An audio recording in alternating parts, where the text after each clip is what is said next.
What's up, baddies? What's up, gang? Welcome back to my YouTube channel.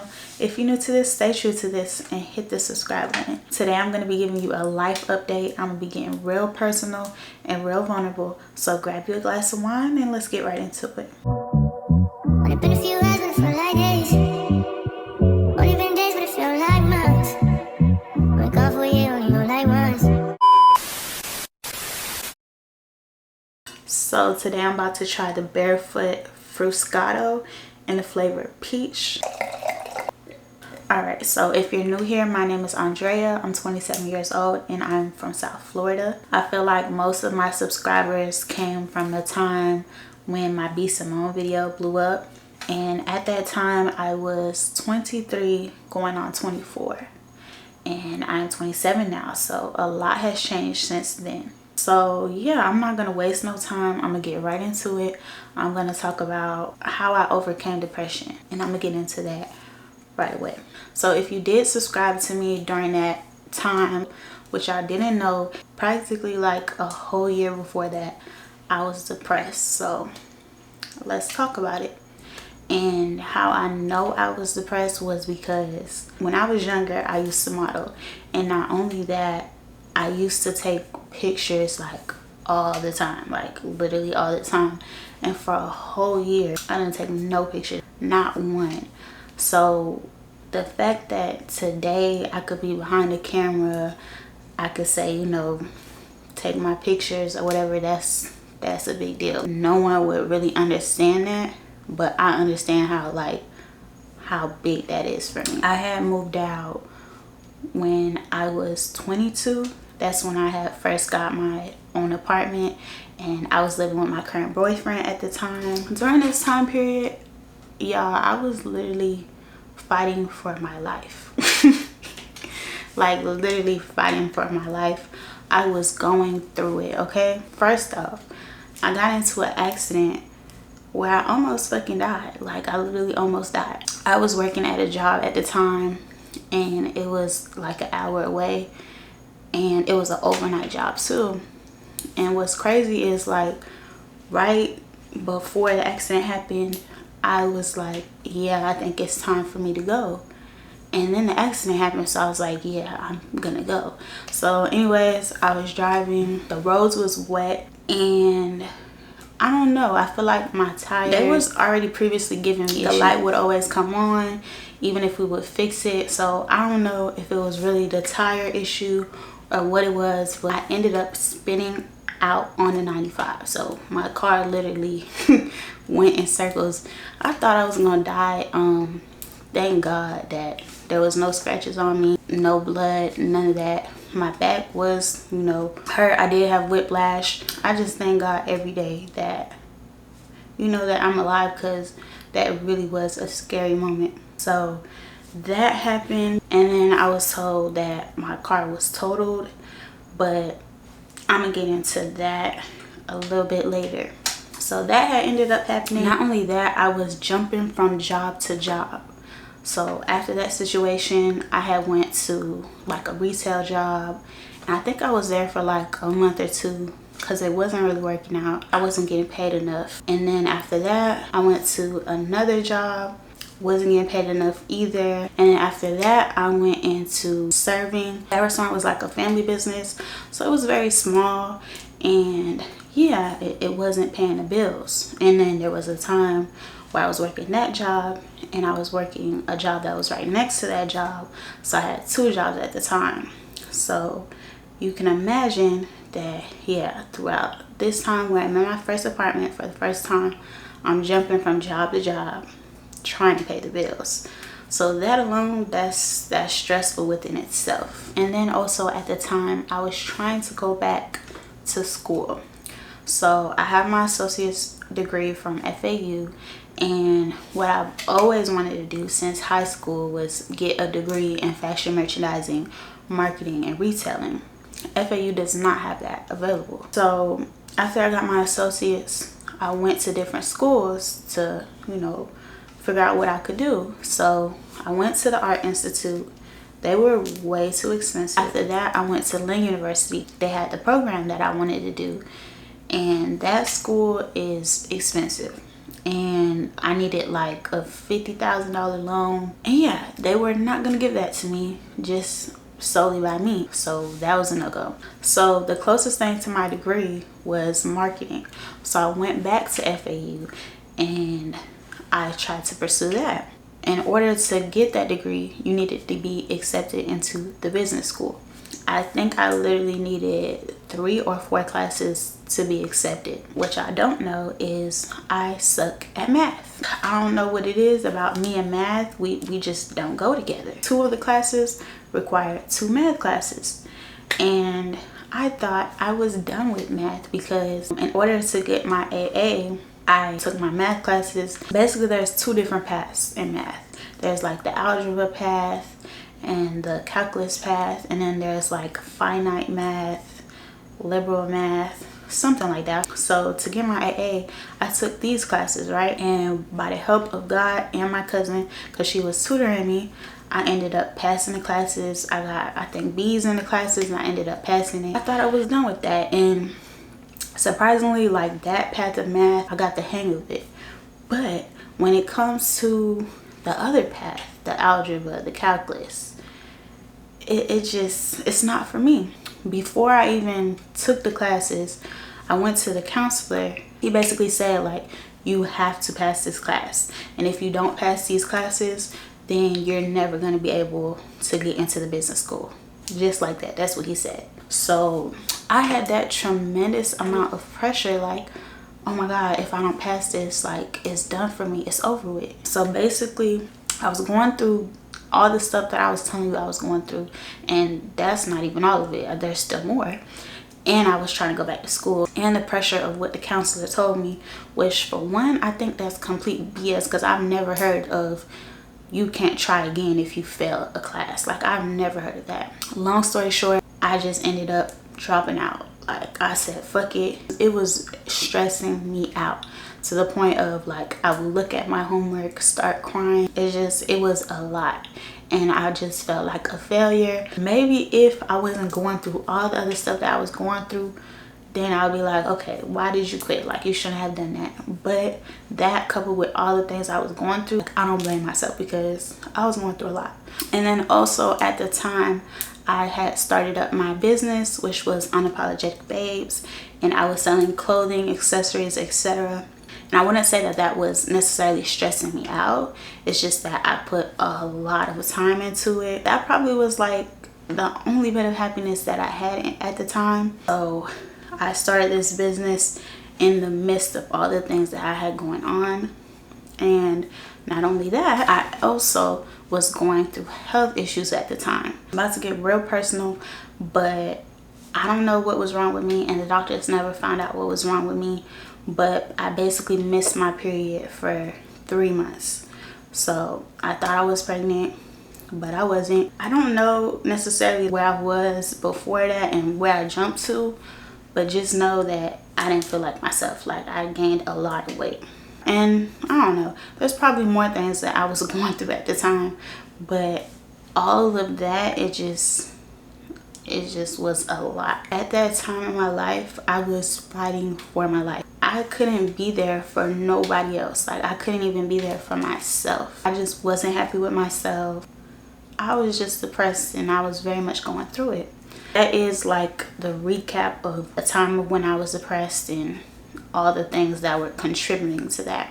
So after that time period, COVID hit, and I had ended up moving back home just because, yeah, I just needed time to really get back on my feet and get right. I wasn't working for a whole year, and I was happy. Like, I had money coming in through my business. I was doing graphic design. I was good, so I wasn't necessarily searching for a job. And during that time is when that's when I was on YouTube, and that's when that Be Simone video had ended up going viral. And during this time is when I finally started to grow out of my depression. Like I said earlier, I wouldn't take no pictures. I wouldn't get behind no camera.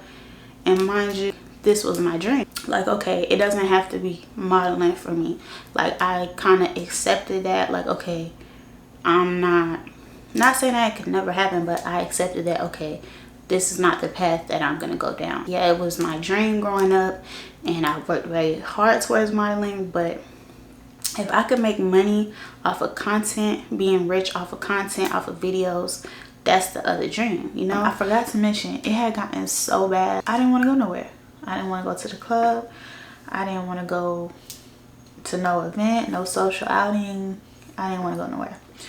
And also, it was so bad to the point of, if somebody were to FaceTime me, I was not showing my face on that screen. Like, I didn't care who was calling me. You was just not gonna see my face. That's how bad and that's how insecure I was. Okay, so back to what I was saying. I was back home, COVID hit, and I wasn't working for a year.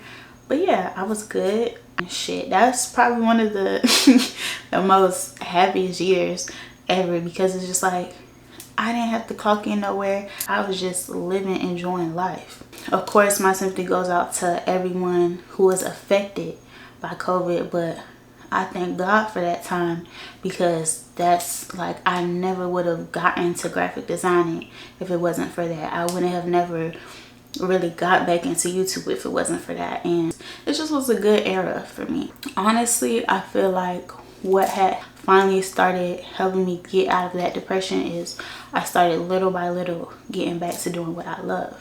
So at the time, I had started a TikTok, and yeah, I just started making videos. The thing about TikTok is, yeah, I wasn't secure with my body.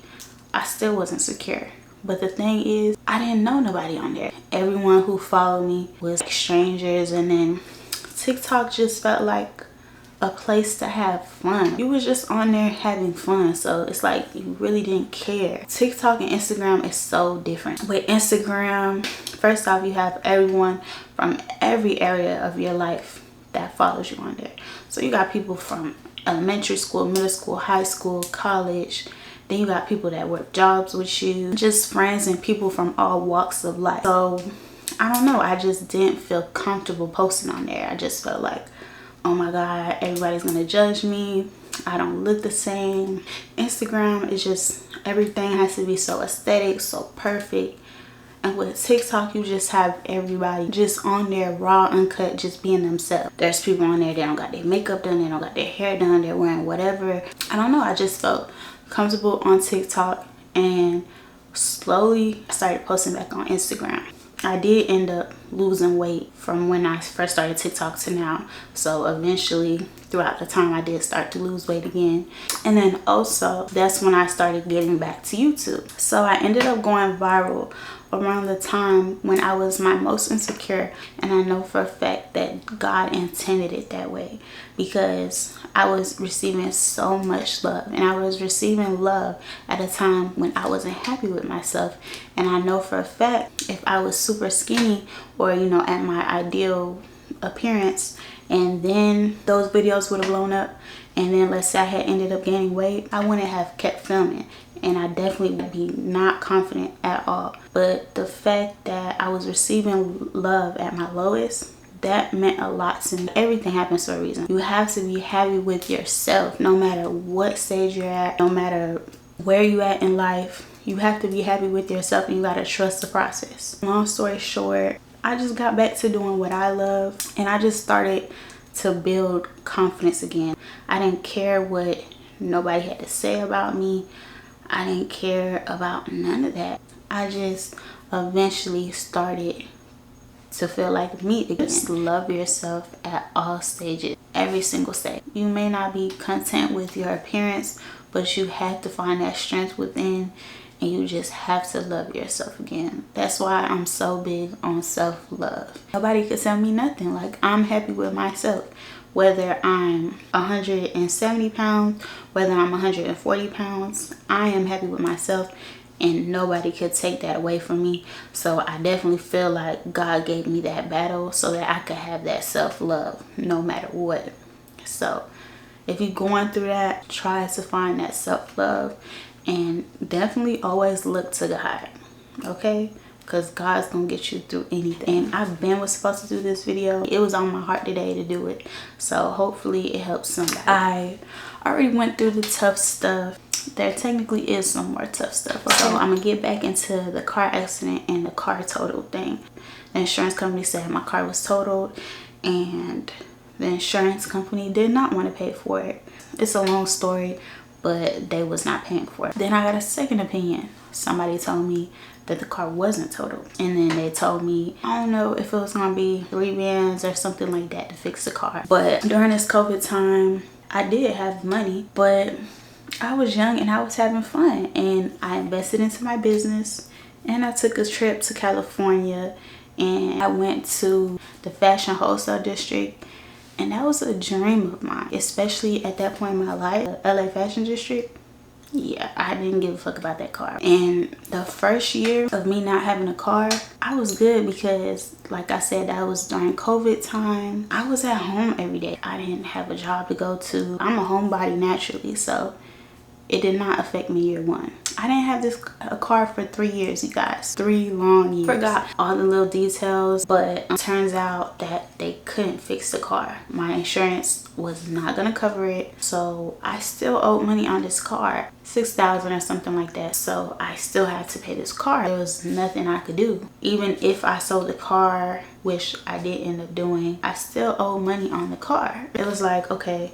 so what am I gonna do? I'm gonna pay this car and pay for a new car? Who do I think I am? That's the situation that I was facing. It was just a lot, okay?